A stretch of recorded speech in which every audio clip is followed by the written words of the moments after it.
Hello my sexy gamers, this is the Gamer channel here with another video of Minecraft. Now I have instructions for you. This is going to be a creepy story video. I want you guys to do 3 things for me. 3 or 4 things for me. I want you to go into the dark room with your computer, or make sure you wherever you're at, where your computer is in a dark room. If not, just wait until nighttime. Make sure there are no distractions around you, such as people, vibrating phones, or anything else. Turn up the volume all the way because I will be telling a scary story as you watch me play Tekkit. As this is going on, I hope you guys enjoy the video, and remember, no distractions, dark room, volume up, and just watch the video and enjoy. And you will know, and I will tell you the title of the story, and just listen to it. Alright, my name is The Gamer Channel, and I hope you enjoy this video. Alright my sexy gamers, it's The Gamer Channel here, with another Minecraft video, and a scary story. Rubs forehead twice. Anyway, the story here is called Tormented. No, I'm not reading it right now. Tormented. When will this soul be put to rest? How long must I sit, writing my will in these coded ways, forcing these walls to bear my misery? A little girl lies sleeping in her bed. No more than 7 is this girl who rests, though the sun has greeted her room with the warming rays.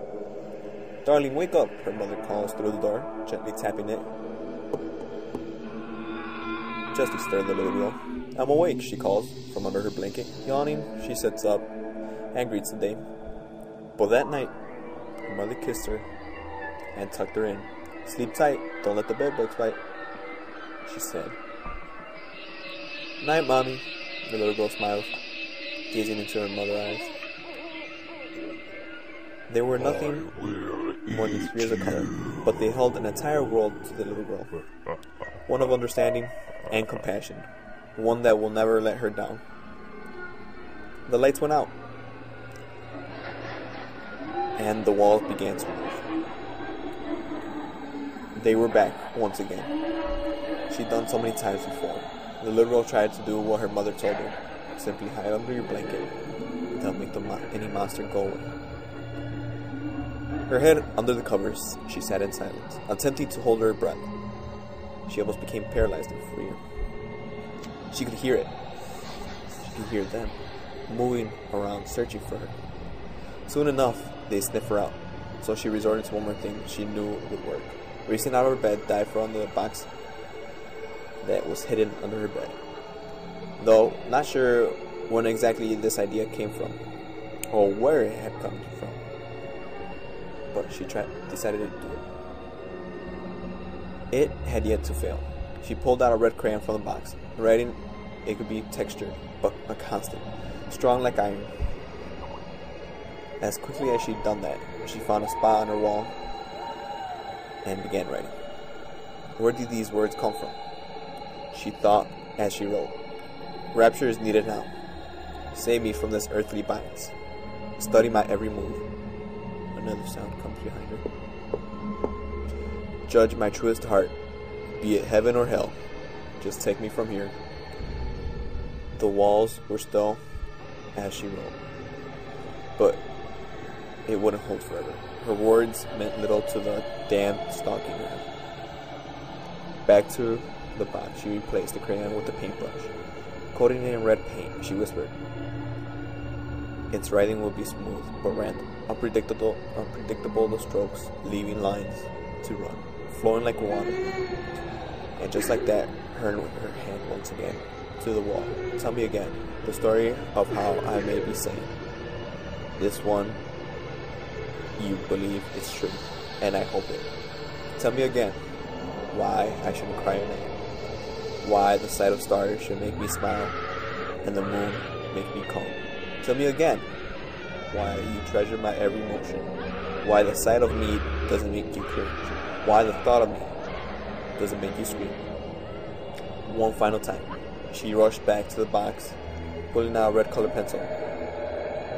she said. Your writing will be small and light, almost invisible, very fragile. I wouldn't want you to break apart in my grasp. Intangible, like a cloud. She wrote this. Night falls again, and so they come, as they always do. I am no longer surprised, no longer worried.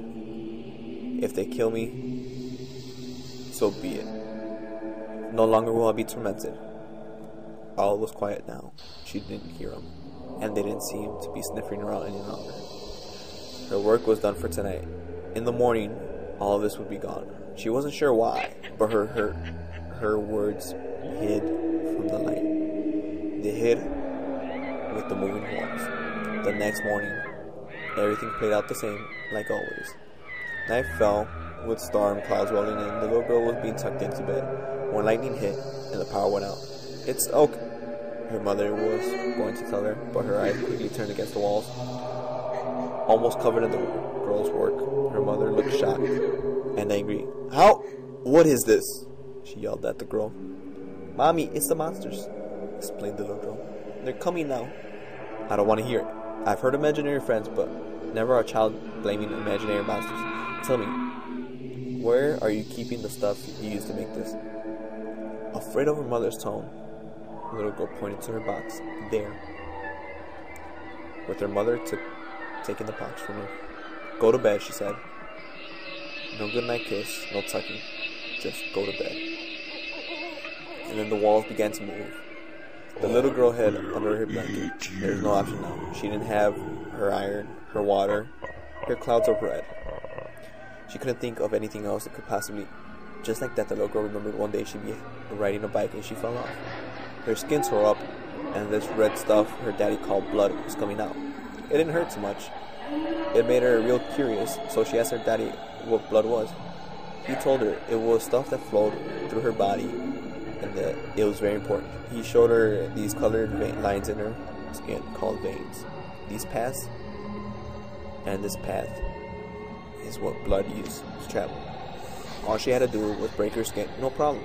She knew how she could do that. She jumped out of bed, rushed through the door, down the hall, in the bathroom, past her parents' room. All she'd gone for many times, but this was something her parents couldn't help her with.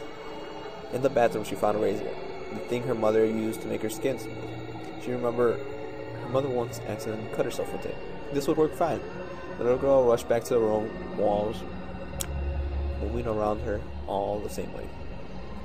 She sat down in the wall so she could write. Studying her skin, she searched for a vein to cut. It didn't take her long to notice one on the wrist, so she cut it.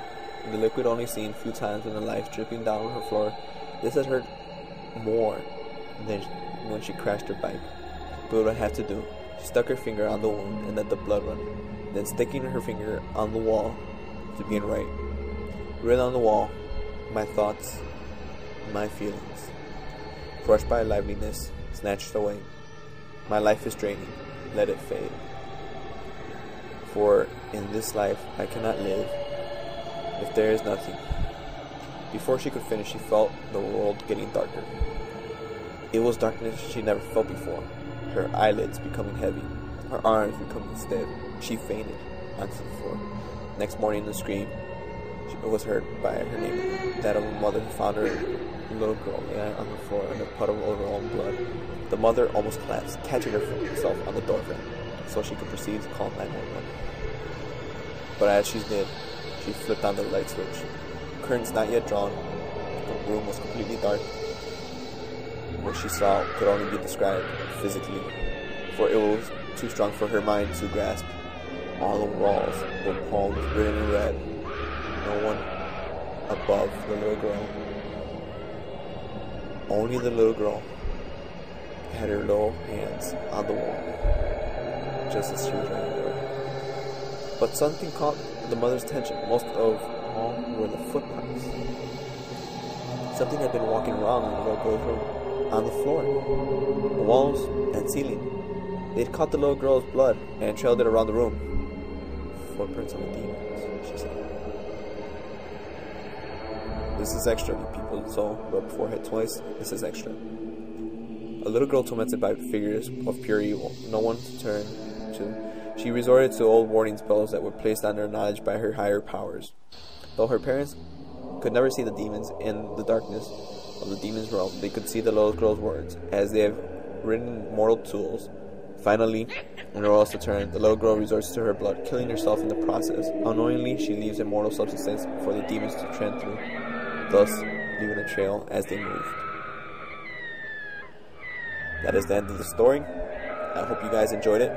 And as always, rate, comment, subscribe, because purple aliens don't wear hats.